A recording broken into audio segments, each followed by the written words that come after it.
What's up, guys? Matt here, coming at you with a super quick video on this brand new Sidewinder Nano from Castle. So a long time ago, I was using the micro Sidewinder, the very first brushless setup that I ever ran in the 24s, back when nobody made 24 brushless systems. Basically, you had to run the Castle micro Sidewinder and, some of the old revolver motors like this, and we've came a long way.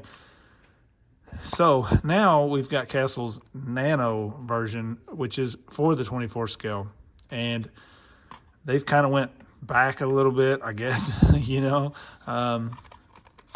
Hopefully this thing's really good. I don't know, but I just kind of wanted to talk about like why some of these companies like Furitek, Mofo, the Dinky, why those guys are just so much in tune with the 24s, in my opinion, better than somebody like Castle, because they pay attention to what we're running. These things are plug and play. We now have brushless setups that are just drop them in. Very simple. You'll see this Mofo motor here has the same plug that, we've gotten used to running with all of these things. You plug it into the Furitek or the Dinky, like I said, the Mofo, whatever. Plug that in. We've already got our connector that we run most of the time. That's what I always run. And then, of course, we're ready to plug into our receiver. So now I get this Castle, and somebody's going to say I'm crying about having to do a little bit of work, but my thing is it's no issue for me to solder this up and put connectors on it and make it work for me. But look, in my opinion, probably at least 80% of people who get into 24s are pretty new to the hobby. They don't mess with 10 scale much. They don't solder. Most people that I talk to, it's crazy the amount of people that they don't know how to solder, and that's fine. We all started somewhere. I didn't know how to solder. I taught myself a long time ago. But when you get something like this, a lot of people are going to have no clue what to do with this, okay? So that's kind of my first hit on it. I'm going to get this, hooked up. But I just wanted to kind of mention that. If you are new to the hobby, you probably don't want to go this route. You're going to have to either cut your connector off and solder this directly up, or you're going to have to try to make something.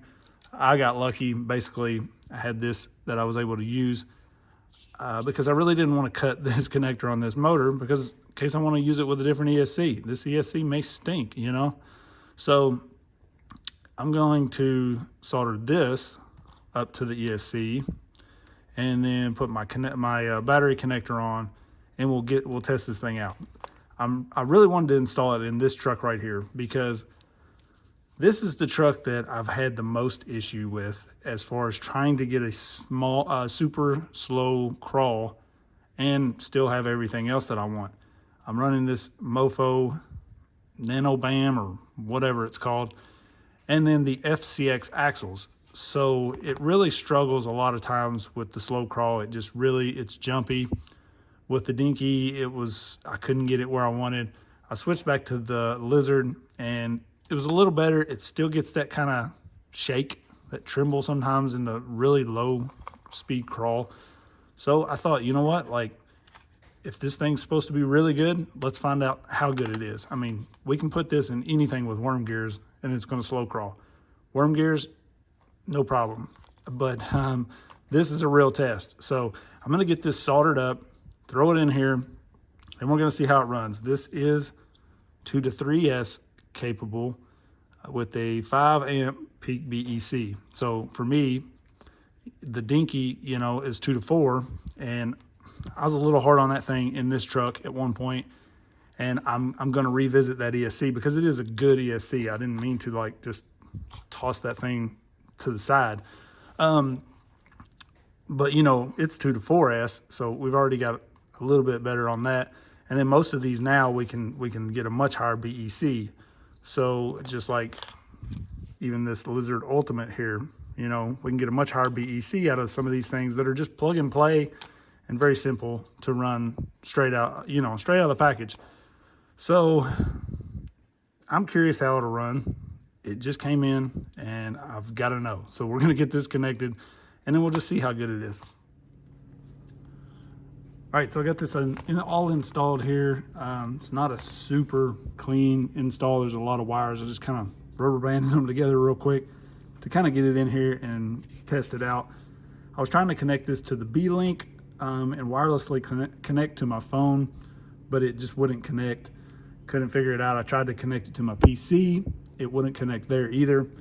So I got to looking in the PC program, and there's a thing that says like, select the device you're trying to link. And I scrolled through all of the devices listed and this Nano is not on there. So maybe that's an update that's coming. I definitely want to get this connected because one of the most annoying things with the Castle systems, my Copperhead did the same thing. It likes to just beep at you all the time unless you go turn it off. So you can hear there, we've got that old Outrunner whine still, and it's not looking good.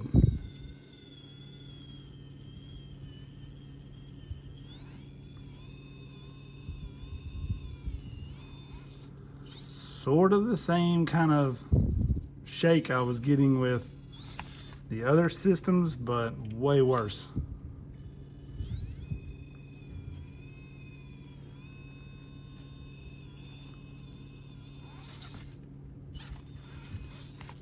Yeah, this is not good at all, guys.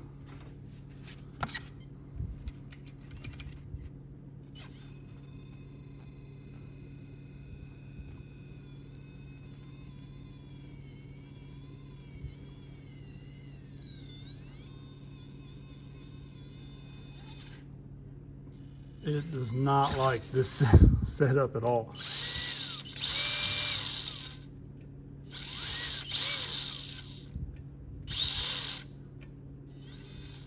So I don't know. I mean, it's hard to be fair to this, being that I can't get it to tune right now. But it's probably the worst I've ran in here at the moment.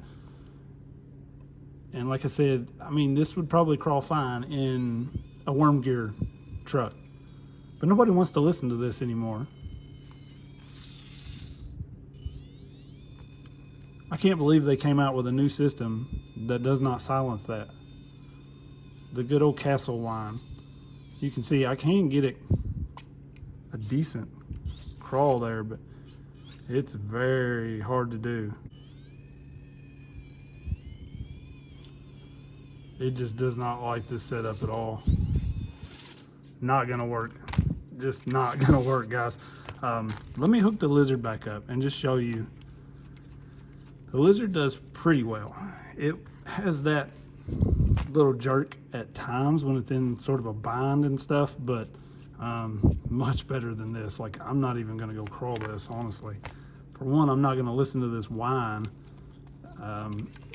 Seems like the servo's powered pretty well, but this is a total fail. It just is. I'm glad I didn't cut this connector off of this motor because that's never gonna get used again, probably.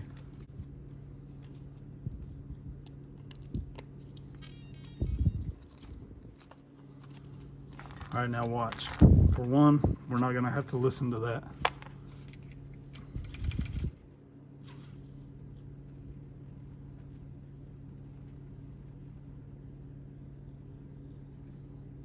Much better. Now you'll see this thing is jumpy. That's what I was talking about. No matter what I've done with this thing so far, it's just been kind of jumpy. But look at that. I can actually get a good controlled slow crawl. That's unbelievable, the difference, guys. And look, people can say whatever they want. You can say I'm bought out by Furitek. It doesn't matter. I'm showing you right here. This is why I like Furitek so well. I mean, it just is. You know, yes, people have issues with them. I honestly have been very lucky. I haven't had issues with their ESCs. I hook it up just like this and just run it most of the time. this right here, guys, don't waste your money on this. You know, I like Castle stuff, but I'm not even going to go run this. That is bad. If you're just slapping this in a worm gear truck like an SCX24, like I said, you'll probably be okay. But for one, if you're going to run an outrunner motor, unless you're running the cedar maybe with it. But who wants to listen to that whine now when you can get this? Look at that. Totally, I mean, unreal difference. Look at that. Unbelievable. I really wanted Castle to do better. I wanted to like this. I don't know what to say. This is unbelievable. Complete fail. You guys let me know what you think.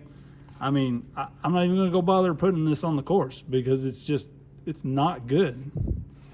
It's absolutely terrible. I can't believe I wasted my money on it. For real. But, you know, that's why I do it. So hopefully you guys won't have to waste your money. I paid to get this shipped very, very quickly because I wanted to get a video up on it as soon as possible for anybody considering it. And here you see it right here, guys. Say what you want. I won't be running it. Let me know what you think. I appreciate you guys watching. Peace.